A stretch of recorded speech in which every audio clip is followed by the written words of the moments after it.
Hi guys! Today pala ay ang ating third day sa Mare. So ayan na nga guys, hindi na sila nagpalit kagabi dahil tulog na sila nung inakyat namin. Guys, ayaw ko naman na silang gisingin pa.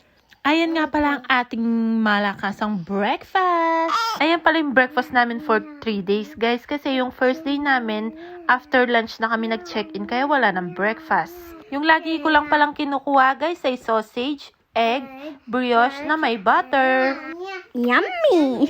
At syempre, hindi pala mawawala ang bacon. Complete breakfast nga tayo, guys. May mga palaman, cereal, kape, prutas, brioche. Ayan pala ang pagkain ko, guys. Syempre, susulitin na natin yung almusal. Gawin na natin hanggang lunch. Kaya sa third day namin, guys, hindi na kami nakapag-lunch dahil busog pa kami. Nagmerienda na lang kami. At syempre, guys, after nga naming mag-almusal, pupunta na kami sa swimming pool. Last 2 years nga, guys, dito din kami nagpwesto sa Altamarena. Baby pa si Martina at wala pa si Matia. Tapos, tignan nyo naman ngayon, guys, meron na kaming Matia at malaki-laki na si Ate Martina. At si Ate Reby naman, dalaga na.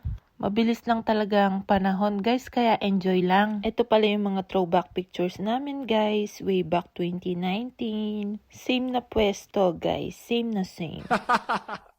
So, ayan na nga guys, tuturuan na ni Daddy si Martina na lumangoy. Malaking tulong din pala tong salbabida ni Matia. Dahil nga laging si Ate Martina at si Ate Reby ang nagsiswimming, kaya si Ate Martina na muna ang gumamit. At dahil playground is life kay Martina, hindi pwedeng hindi siya magsiso. Sinisipa-sipa niya pa nga yung tiyan ni Daddy. Dahil nga third day na namin ngayon guys, susulitin na namin dahil kinabukasan uuwi na kami. Dumating na din pala dito si Nono kaya bumalik na kami sa swimming pool.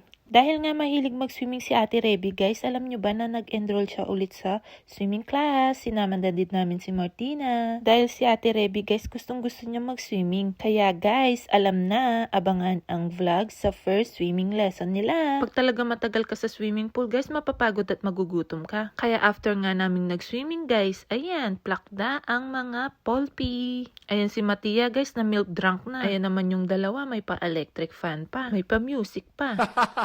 Nakita nyo ba yung sugat ni Martina guys? Kaya ayaw niya mag-swimming sa tubig alat kasi mahapde. After nga naming nagmerienda guys, hindi na kami aakyat sa hotel. Dito na lang kami magpapahinga sa pwesto namin. Kasi nga guys, pag gising nila magpapahinga na lang ng konti tapos lulusong na agad.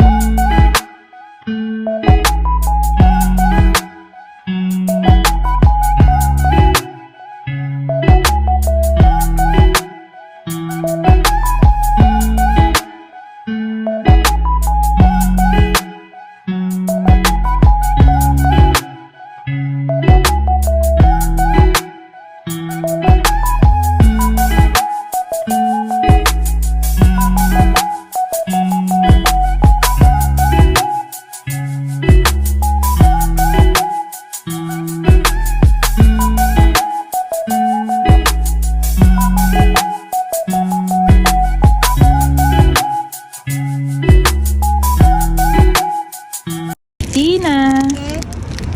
Wow, Ratso Mami! Bueno, kami dala. Wow, 3D!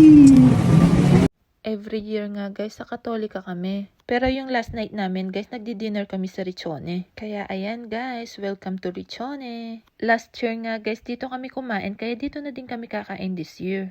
Trinay ko nga ang kanilang malakasang lobster. Yung order ni Nono at ni Daddy pareho lang. Tapos nag-order din kami ng grilled chicken. After nga namin kumain guys, bumalik na agad kami. Ayan, gabi na nung nakabalik kami. Umuwi lang kami saglit guys, tapos lalabas ulit.